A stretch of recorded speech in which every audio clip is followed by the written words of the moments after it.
Hey, this is usually a video, so this time it's just gonna be a podcast. I'm just gonna free ball, spit, shit, and just continue on. Aiming for under 15 minutes, but let's see how the fuck this goes. So, as far as reviews go for the latest chapter, kind of feel kind of weird about it. Uh, the fight was interesting. Sure, Cracker's definitely a fucking problem. He's at minimum Doflamingo level. If this wasn't confirmed by now, it definitely is in this chapter. The fight was interesting. I think the ending is what really kind of set me off. I feel like it's just a fucking cop out from Oda. I was honestly hoping that all the food he ate was gonna lead to, some kind of like ultra power shit, or maybe he could go fourth gear hockey without it affecting him, and he'd burn all the calories off instantly, and then he could right away just go into that mode and fuck shit up.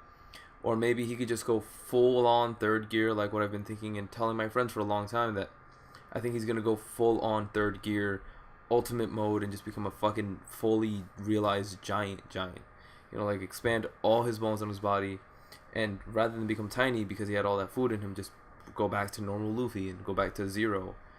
Instead, what we got was an alternate fourth gear, like a tank version, which definitely feels weird. It feels very odd. It feels like Ascended Saiyan during the Cell Saga. It feels like, if we see tank version again, that'd be cool. But right now, the circumstances for him in order to become a tank are really specific and are really, really random. Like, he has to eat to his body's physical limit, which is difficult enough considering Luffy. So that means he has to have an enormous amount of food. And then on top of that, then he has to use fourth gear.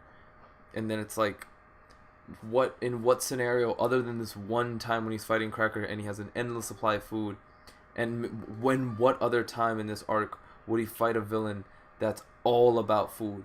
Sure, I imagine when he fights Big Mom and he fights all her other subordinates and everything, that there's gonna be food and he's probably gonna eat them and he's gonna go tank multiple times because he has the energy from the food. But in what other arc?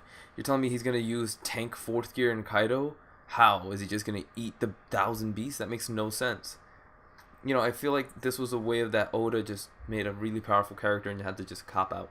He couldn't write a way around it. I feel the same way with the Iron Mask from the previous chapter.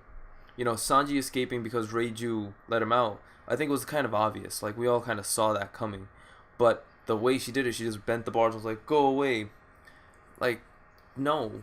The whole point of the Iron Mask, if it was just an empty reference, then he took it really far and continued on with it longer than he should have. He was dead for 6 months, so quote unquote. They could have taken the mask off by that point in time. And they made it clear by the conversation with the chefs that, no matter who it was, nobody was really going to question Judge because they knew exactly who Judge is. But the Iron Mask seems like it was going to be a ploy to be like, okay, cool, all these kids around a similar age, you could probably swap one out with the other, and because of the mask, you wouldn't be able to tell the difference. If the kid yells or says something, the guards are ordered to ignore him. It feels like Oda set that up specifically to swap out Reiju and Sanji, or maybe to set up a situation where Sanji swaps with Yonji or someone else, and then he just couldn't figure out a way to make that plausible, and then just was like, fuck it, Reiju just breaks him out by bending the bars. Whatever. This arc is definitely really weird to me. It's a really weird arc because it emphasizes how weak Luffy is to an insane degree. Like, Luffy is on par with the Yonkus, and I don't think anyone can debate that, for the sheer fact that he has Bartolomeo, he has Columbus, he has all of these fucking dudes. He has so many people. His fleet is 3,600. I'm 90 billion% sure that's the correct number. 3,600 people are in the Straw Hat crew now. Anytime he wants to call on them, he has Don Chinjiao and his subordinates and everyone else, leaders of multiple armies, all with people with names behind their back. Some of these guys are crazy OP, are all behind Luffy. Not to mention the people that are unofficial Straw Hats. You have all of Alabasta, who is now behind him because of the Princess of Alabasta. You have all of the Tauntauns, or Tauntauns, or Totoros, something, I forgot, the little elf bastards from Dressrosa. And then you also have the army from Dressrosa. And then you have all of the warriors from Skypiea on both sides. You know what I mean? Like, you have a significant force. If Luffy was a different dude, he could utilize that force really. And on top of that, he has Jinbei and literally all of the fishmen. He has all of the fishmen on Fishman Island. They are under Luffy's protection now. Once again, this is an insane level of power. Luffy's at a point in time where if he was just slightly smarter, if he was just like a little bit more bloodthirsty, he could be one of the Yonkou. Not on his own strength, but on the strength of the people around him easily. On top of that, and look at how many allies he has, I keep forgetting. On top of that, he has all of the women from Boa Hancock. I forget the island's name, but he has the Amazonians basically. Literally all of them. Not to mention the rebel army. Not to mention most of the prisoners that he broke out from Impel Down owe a huge debt to him. Not to mention Captain Buggy. And Captain Buggy's a Shichibukai. If Luffy came knocking at Buggy's door and was like, yo, you owe me? Buggy would probably try and weasel his way out. But there's no way he could. There's no way he could. Because Buggy knows Luffy could rock his shit. Not to mention, Buggy would probably feel bad. Sure, Buggy would try to betray him, but knowing Luffy, there'd be a way that they just all fall behind him. Like, the Straw Hat crew is in the thousands, and he's just being a stubborn dick and just like, I'm gonna fight him myself. And it's just, I feel like this arc is either gonna emphasize that, you know, maybe Luffy has a hidden talent or a hidden power that's gonna get revealed at the end, and that's his trump card, and he's gonna train that up. And Kaido might stress him, but he'll train it up and use it, whatever. Some very shonen shit. Or what I'm hoping Oda does is he goes, yo, Luffy, a pirate king means that he has subordinates, means that he has crews and armies. Fucking Whitebeard had fleets. He had division captains with entire fleets under them. He had dozens and dozens and dozens of boats, all with super powerful guys all under him. No one denied Whitebeard was more powerful than all of them. For sure, same as Luffy's more powerful than everyone under him. But he needed those guys. Whitebeard just wasn't solo dolo going to Marine for like, I'm gonna do this shit. No, because about being a leader is also about using your brain and leading an army, leading your soldiers, leading a team.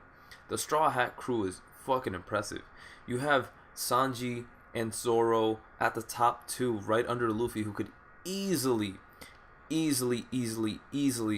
300 million berry bounty leaders of their own crews without a second doubt. I have no doubt in my mind that they'd make it to the New World easily. With a decent crew behind them, easily can make it to the New World. Fucking Nami is a genius. She could be on any crew she wanted and they would treat her like a goddess.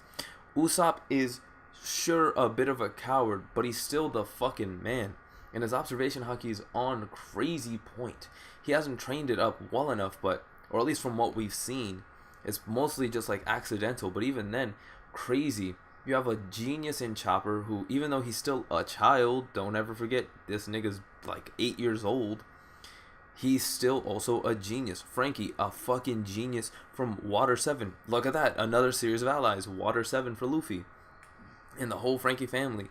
Frankie is a straight up engineering genius. Like, not necessarily Vegapunk level, but to understand Vegapunk's prints and to implement them and add them on and shit. Crazy. Utter craziness. And then you have Brook, who was at bare minimum a really good pirate for being the captain of a ship that made it to the New World and, you know, only died due to some fucked up circumstances. But the fact that they made it to the New World, damn well sure should be fucking applauded. Like, Luffy is a powerful dude in that he can command all these people, and I hope that this arc shows, like, hey, raw power is not everything. You know, you have Kaido, who is emitting raw fucking power. Like, this dude does not die. He is a fucking monster. But I don't feel like I'm the only person that says this either. I still put Kaido under Shanks.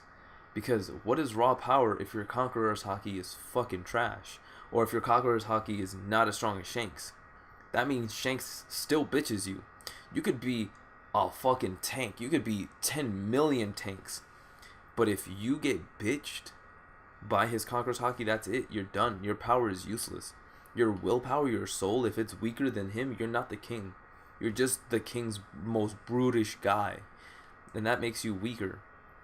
Same with Luffy. Luffy's Conqueror's Haki is an insane problem. If he just trains that really, really high instead of just going brute force like he's doing now, he will be the Pirate King. He's naturally at a crazy level at a really young age. Shanks is over 10 years older than him, and they aren't that far apart. If Luffy dedicated some training more than 2 years, in 2 years he jumped drastically to the highest of elites, to Yonkou level, or just short of that. At very least, Shichibukai level. Bare minimum. If he just keeps training his Conqueror's Haki, Luffy will be at a point that's so utterly ridiculous it's not even funny. Like, Kaido is, yeah, sure, he's a physical problem, but the physical problem that Luffy has is Zoro and Sanji. I don't think them together could beat Kaido. You know, and obviously this is all speculation and wild guessing, but Luffy, Zoro, Sanji together against Kaido? Probably. We've never ever seen them fight together unless it was against Moira, Gecko Moira. Literally never. We've never seen them as a unison, as a single unit, and I'll get into that in a different video. But that's because Oda writes it that way, because it would make the fights super quick, and if it wasn't, it'd make it bullshit. The Oda has to separate them in the plot, because if they're together, then there is no drama, there's no tension. Of course, Luffy, Zoro, Sanji are going to win. You basically have a god tier trio in there. Utterly ridiculous shit. You know, this arc is weird. This chapter is weird. Tank Luffy, like, yeah, One Piece is a comedy. It's for children. It has a big adult audience, and people have been reading it literally since it came out for over a decade and change. And I think Oda recognizes that, but I think he also recognizes it's for children. And this is a lot more comedy-sided when we just came from, you know, Zoo. Oh, and also look at that. Luffy has Zoo behind him. You know, where we came from was Zoo. And Zoo was like kind of dark. So and Sanji's backstory is fucking hella dark. So I expect more comedy stuff, sure, but I just don't want the comedy stuff to lose or to affect the dramatic stuff. You know, like, implying all these things now, maybe structurally Oda's setting it up so that he could learn his lesson and be like, oh, I have to be a better leader versus just the toughest dude. Sure, that'd be awesome. I'm just hoping it's not the worst case scenario, and he's just using comedy as a plot device to get out of situations he wrote himself into that he can't figure a way out of, that he can't think his way out of, and realistically no one fucking could. Like, how the fuck could he beat Cracker? All of us were fucking stunned how this dude who has fucking infinite soldiers that were strong enough to fuck up Luffy on their dolo, an infinite supply of them, retarded. How would Luffy ever fucking beat him? Fourth gear maybe? No, we see fourth gear, and fourth gear doesn't do dick to these dudes. How? How's Luffy gonna beat him then? His trump card is paper thin to them. Ridiculous. I don't know. I'm really curious to see what the fuck exactly is gonna happen. I think Brook might actually be the key to beating Big Mom. You know, if you understand, I posted a video earlier about Haki, and I know this is super inconsistent going from podcast to video, blah, blah. I'm just trying to find a format that works. But basically, Haki's based around frequency, and if that's true, if my theory is true around that, then Brook is an insanely powerful character, but on a very low note that no one really speaks about. His music powers and his musical abilities would allow him, if I'm correct, to affect people's powers and states of mind and souls. You know, speaking of souls, Big Mom and Brook is at Candy... God damn, I forgot the name. Not Candy Island, that's Flapjack. Flapjack's maple syrup. God, that show was fucking great. But if that's true, Brook fighting Big Moms, if he uses his music, could cancel out her soul shit, or flip the script on her, or do something. I don't think that's that far-fetched, because it's not like in other arcs we haven't seen other assistant members of the Straw Hat crew, you know, do some shit or pull a game-winning move by accident or by luck or just by being the right character at the right time. You know, the best example of this is the god Usopp, where Usopp was fucking Jesus for a point in time, and still is for the most part. You know, it's interesting. This is definitely an interesting series. I wouldn't think beginning it that I'd be this far into it, but I totally am, and it's so worth it. I just hope that the next arc gets back to the drama and gives me more nitty gritty stuff to bite on.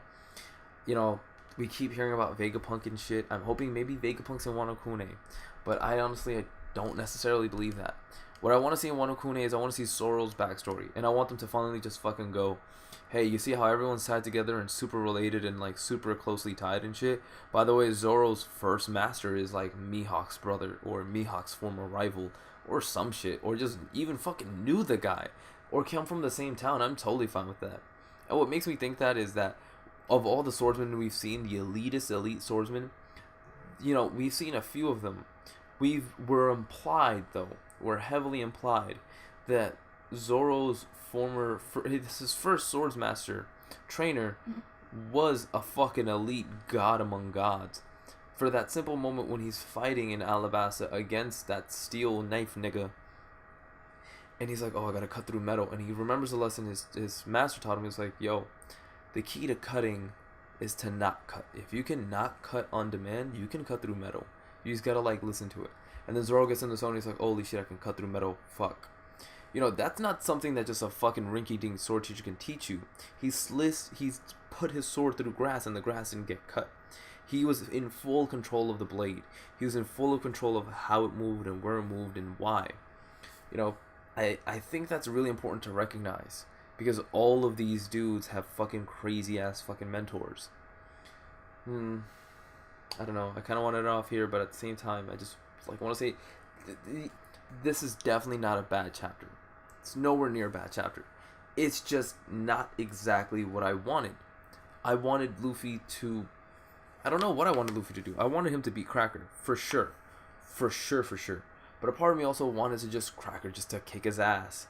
And then Luffy goes fucking Goku on Planet Frieza. What the fuck am I smoking on? Planet Namek. And goes in the fucking blue salt water. Just with the mask. Part of me wanted Luffy to get really badly injured and to learn like, yo, you're not that hot shit. You have to think. And then Luffy to fight Cracker again down the road and really fuck him up. Like, really fuck him up. But fuck him up using his brains. Fuck him up using a little bit more tactical skill. Luffy's not an idiot when it comes to fighting. We've seen this multiple times when he fought against Crocodile by bloodying his own hands. When he fought against Enru by punching the wall to reflect so his observation haki couldn't detect it. You know, he's not fucking dumb. He's not. He's an idiot in everywhere else but fighting. So it just blows my mind that maybe because he's angry. That's probably honestly the reason that he's angry. He's just losing his shit and just swinging away. So fucking upsetting. So upsetting. Because we have such build up for this dude and it's just fuck, man. And I love Luffy. I really do. I want him to be the Pirate King so fucking bad. It just sucks because it's plain as day, and I think Oda knows and is trying very hard to like show he is not ready. There is still a world, a mountain for him to climb before he is there. He's climbed many mountains, sure, but there are still mountains to climb. At bare minimum, I have a weird feeling that Shonen Jump like is killing a lot of its older shows. I don't ever think they'll kill One Piece quickly or abruptly because it's just a cash cow and the people might actually burn down Japan. But at bare minimum, we have, you know, if Luffy's on this Yonko arc, he's gonna at least fight Kaido and fight Shanks, so that's 2 more arcs on top of fighting all the road poneglyphs, which he'll probably get one from Big Mom's this arc, probably get one from Kaido. And, you know, that might not necessarily be another arc, but there's gonna guarantee be another arc where they travel to find Rafto and put all the poneglyphs together and figure it out. And then at least one more arc where he's fighting some or most of the Shichibukai by himself or with the Straw Hat crew. And then at least one more arc where we find out about the Tenryubiru, the world government, all this stuff. So we're looking at 4 more arcs, bare minimum. If the series gets like thinly sliced on the chopping board, at least 5 more arcs before this is done.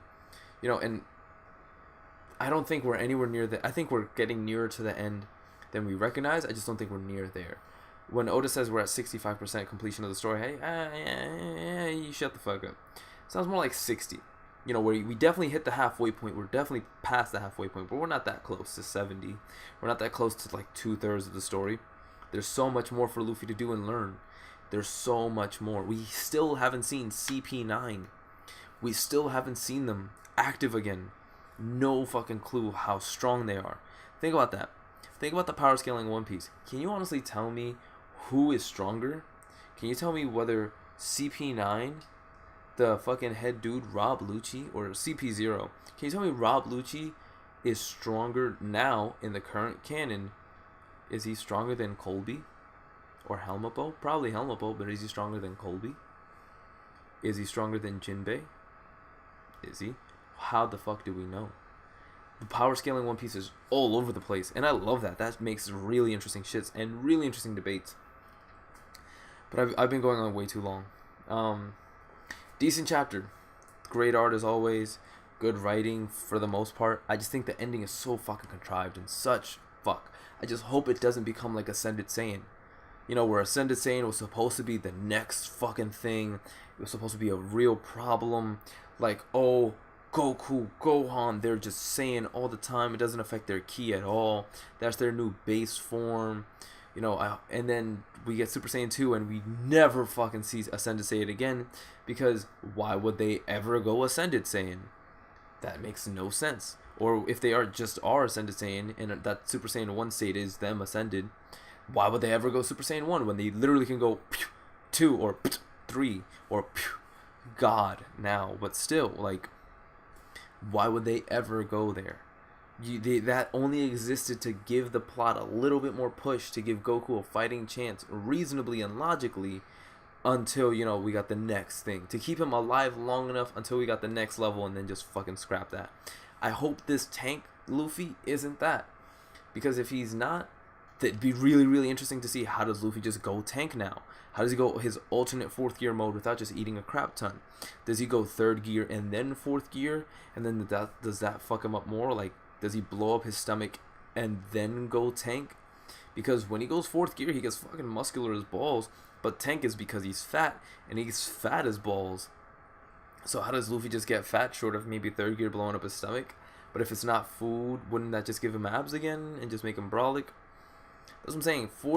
An alternate 4th gear sounds so much like Ascended Saiyan to me, where this is just gonna exist in the Big Mom arc because she's made of food and shit, and all her shit is made of food, and Luffy will just eat it and fight it and go tank mode. I hope that's not the case. I hope, because that would suck. And then when Luffy's next power up comes, it's just gonna be like, oh, what about tank? And it's like, what? What tank? Ignore that. 4th gear and then this thing. Right. And I'm hoping that next thing is Tekai. Am I wrong for that? I want it to be Tekai. He has Haki on point. He harnesses his powers from his soul into the physical world.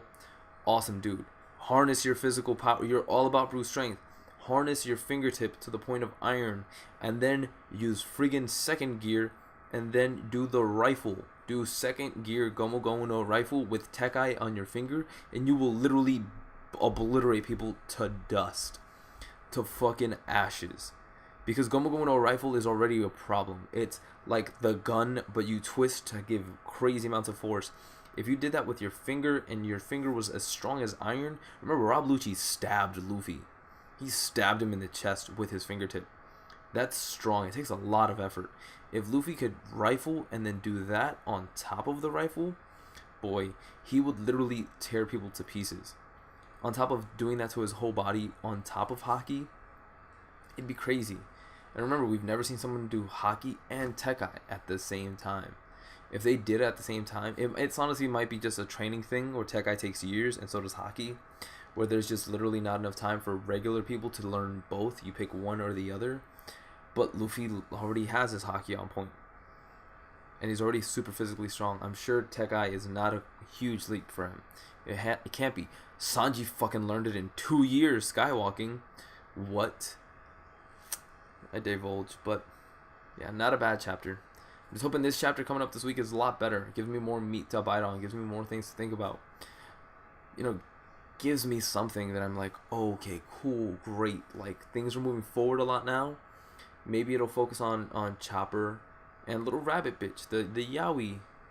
The Yif, his little Yiffy girlfriend. Yeah, not girlfriend, but still Yif. If you know Yif, that image is burned in your brain now. You know, he gives him, maybe the next chapter is gonna be about that, and them exploring and setting up something so that, because Oda loves like the come together moment where all the characters come together in one final place, and all the storylines converge and everything just happens. That's awesome. He's addicted to that shit. He does that shit all the time. He's probably gonna set it up so that Chopper and her do something involving the mirrors. That probably is gonna lead them to the Road Poneglyph. And then when Brook gets inside the castle, he might meet up with Chopper and them, and that's how they get the copy of the road and they go back into the mirror. Possible. Or maybe they see Brook, snatch him up, put him into the mirror world, and Brook helps him. Also possible. I feel like we're not gonna focus on Luffy right now. We're gonna have enough of Luffy. We're gonna have maybe a page or two, a few pages, and then go straight to Chopper or straight to Brook and see what they're up to and build up to that, and then just cut away back to Luffy already in the castle or something, tanking, probably within the next few issues. Just blatant speculative prediction, but that's all I got. If you listen to this whole shit, thank you so much. I really want to make high quality videos, and it's just hard when you work 55 hours a week and you commute an hour to and from work. By the time you come home, I have no energy. I'm drained. On top of cooking sometimes, or cleaning, eating, then taking care of the home and all this shit, it tires you out. If you listen to this, thank you so much. I might stick with this just because this has been so easy to actually create. Versus the videos I do want to make. I want to make really high quality, funny fucking videos, but it just takes a lot of time. Time that I don't have at the moment, Once again, thank you for listening. Like, share, Patreon, please, yay. All that good shit.